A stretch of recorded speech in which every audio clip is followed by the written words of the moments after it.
mga ka-travelers, this is again John from Road Crew Travels, and it's been how many weeks na pala na hindi tayo nakapag-video. Pero in this video, so babalitaan ko kayo sa update nito ni Avanza. Well, today is Friday habang nire-record ko itong vlog na ito.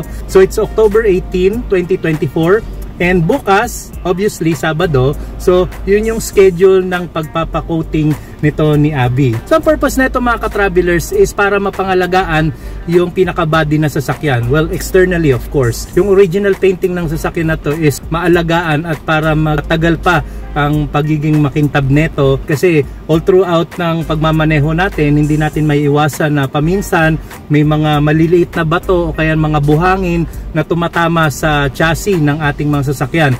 In turn, nagkakaroon to ng mga scratches. At dahil nga dyan mga ka-travelers, so we have decided na ipa-ceramic coating ito para kahit papano naman protektado siya, na hindi basta-basta magagasgasan ng kung anumang mga maliliit na bato itong chassis ng aming sasakyan, ano po, para kahit papano after few years makintab pa rin. At ito nga, nagtingin-tingin kami sa Facebook and we have come up with a certain company malapit lang dun sa area nila Macy's sa Taguig. Ito yung Powerhouse Project Paint Protection Films and Ceramic Coating.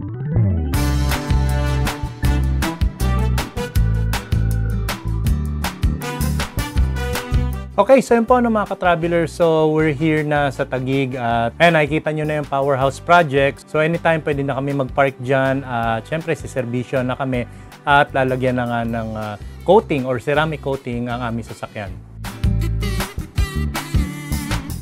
Okay, so yun po mga ka-travelers, so nandito na tayo ngayon sa Powerhouse Project. So mamaya-maya ipapasok na yung aming sasakyan. So nangyari po is nandun lang siya sa kabila dahil mayroon pang mga ibang mga sasakyan dito na sineserbisyoan, ano po. So ngayon, hinihintay na lang namin yung mga ibang sasakyan na ma-release and then afterwards kami na yung siserbisyohan.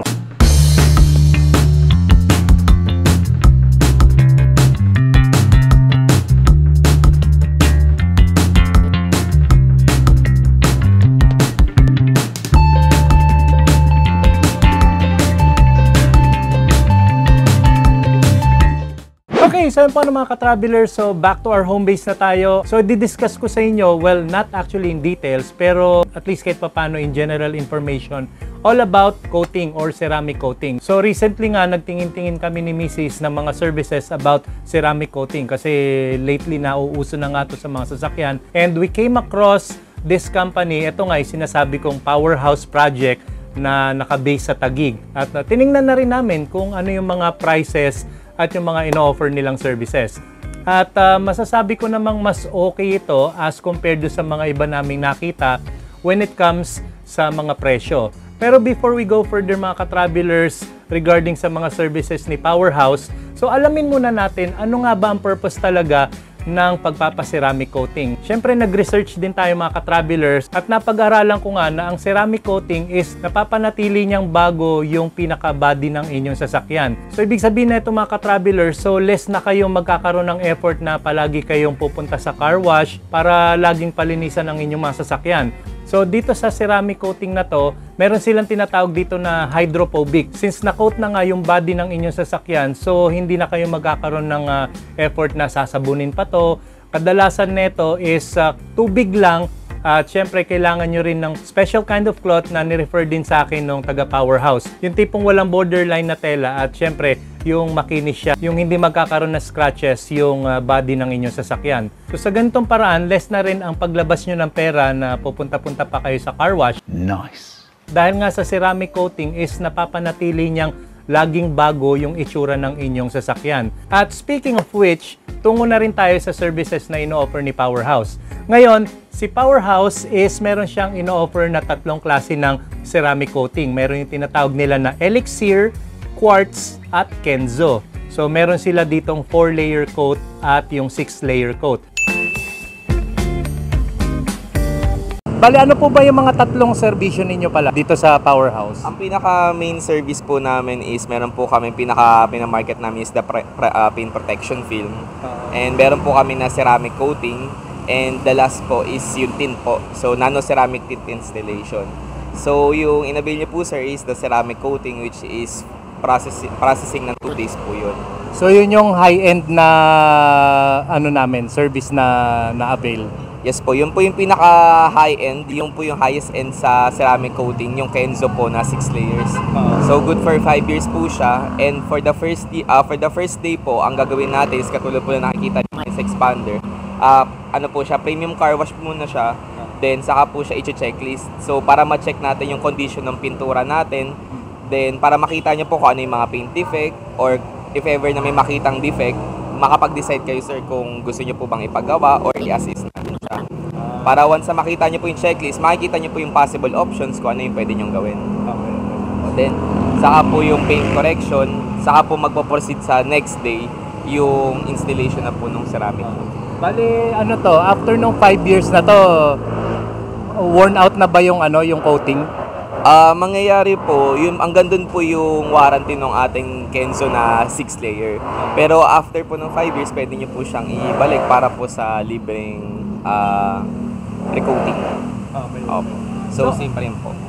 So ano yung mga tatlong services na nakita ko? Ano yung una? Prime protection film po yung pinakauna. So yun po yung minamarket natin as scratch protectant. So basically para siyang tempered glass ng ating mga cellphone. So just in case for example, di naman maiiwasan, matalsik ka ng bato sa highway. So imbis na yung original paint yung sasalo, yung film mismo yung sasalo. So even if madamage yung film, at least safe yung pintura mo sa ilalim. So yung sa nano ceramic tint naman po, Yun sa pangalawa.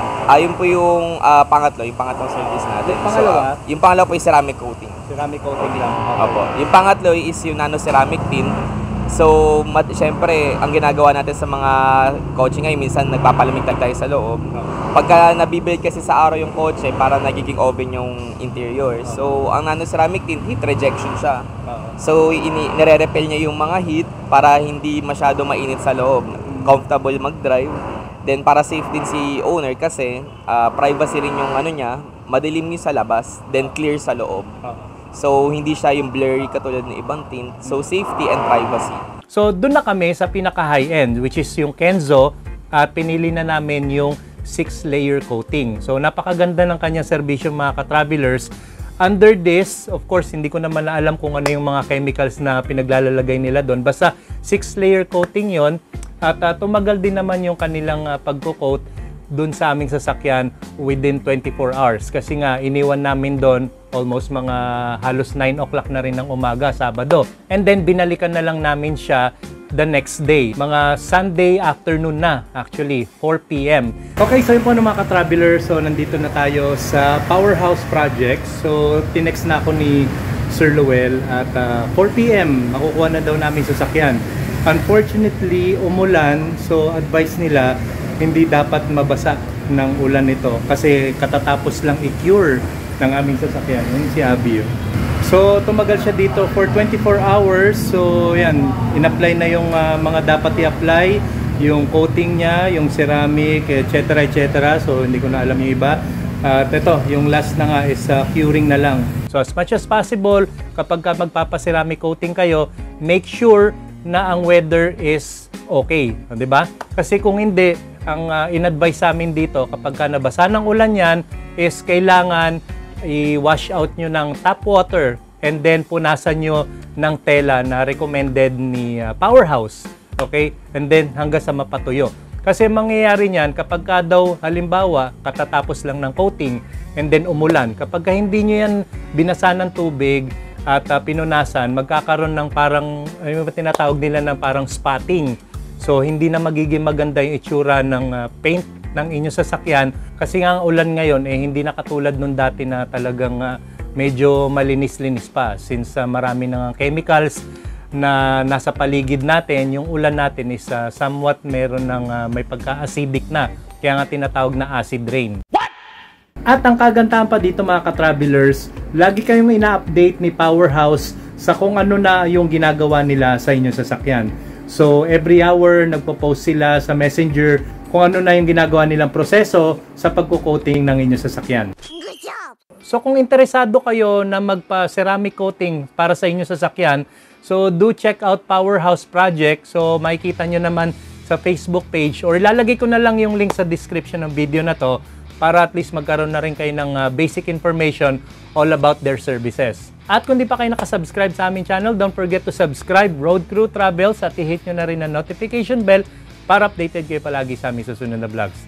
So till next time mga ka-travelers, maraming salamat at God bless.